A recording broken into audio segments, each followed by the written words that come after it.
Hi everyone, welcome to another video on the channel.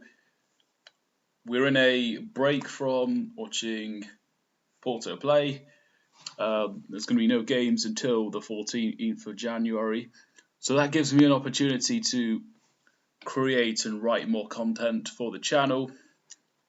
And we're in the January transfer window, so what better place to start the month off by looking over to this time of the year and really kind of consider, what do Porto need? And there is something quite obvious to me, but we'll go through each areas of the pitch.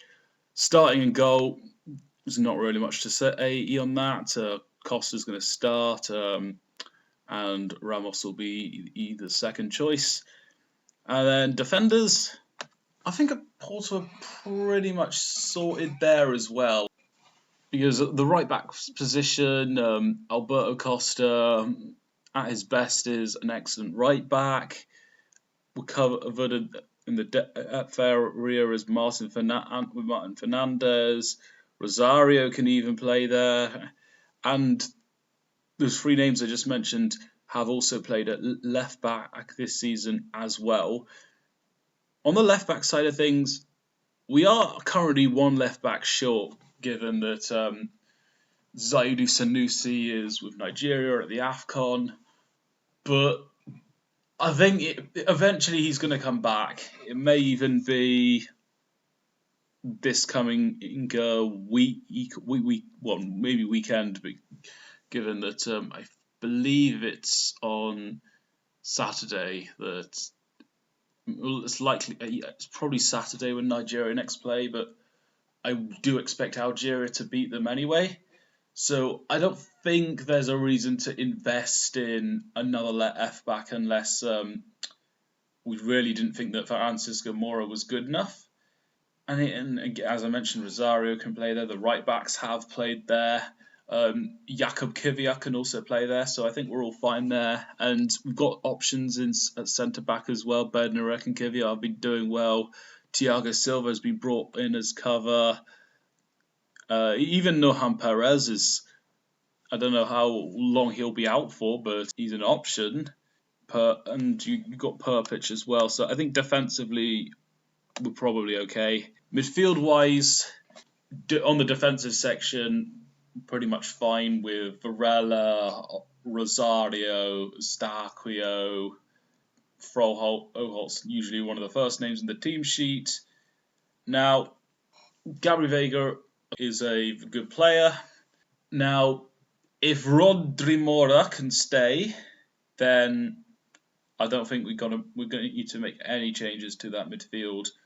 However, if a club signs him, which Atletico Madrid will link to him at some point this month, then it may be well worth trying to get a similar profile of player, because the games will come thick and fast in February and March.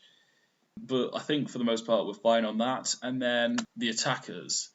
If you have been watching any of my content recently, you will have known that I've expressed some concern with our attack, especially the wide areas.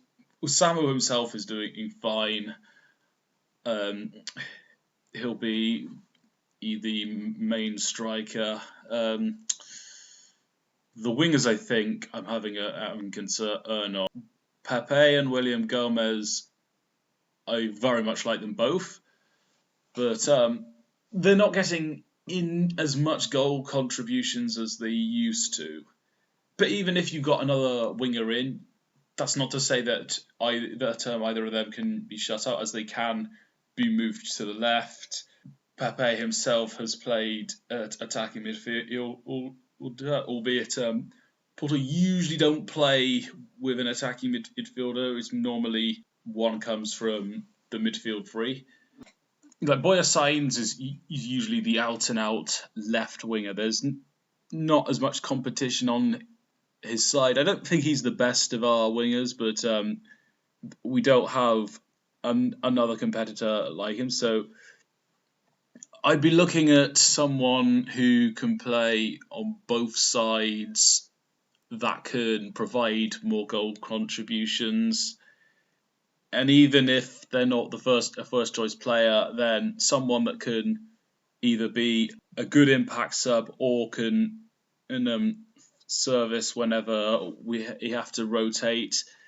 But I think another attacker is needed, especially on the wing, because at some point we're going to need to get our numbers back up. And then looking at the striker position, currently we've got Samu, Dennis Gould, Luke de Jong's out injured. I suppose in theory we could call back Danny Namaso Oda, but I don't feel like he'll improve enough. But certainly that third striker option is one to consider, considering that Luke de Jong is out for the season. If Gould and or Samu do pick up an injury, that's going to be concerning. Yeah, I'm not 100% sure on whether we need another striker or whether to get one on from the academy. But Jan Kamara as well as another player that's barely played at all. I don't know if there will be any long-term plans for him. To kind of sum up my feelings on this squad, I think we're all good on the goalkeeper, defence, midfield, unless maybe Mora gets sold to Atletico or somebody like that. And then I think we do need another attacker, somebody that can give us a bit more numbers, somebody that can be available, whether it be as a starter, a rotational player, because I think we do need more goals, and there may come a time where you struggle to get wins, and who knows, goal difference may factor in if probably Sporting CP, of anybody, catch us up. But that's my thoughts and feelings on the transfer window for Porto. What do you think? What players would you like to see? Even if it's not specific names, what sort of positions or profile of player do you think Port also should go after, or you would like to see? Let me know your thoughts. I am currently I've got an interview written in the works for a future video on the channel, so that's one to cut. But if that's not out before then I'll likely next be doing the live stream as my next major content. That being the live stream previewing the Benfica game, and then of course I will be recapping any signings that come through. And until next time, Forza Porto.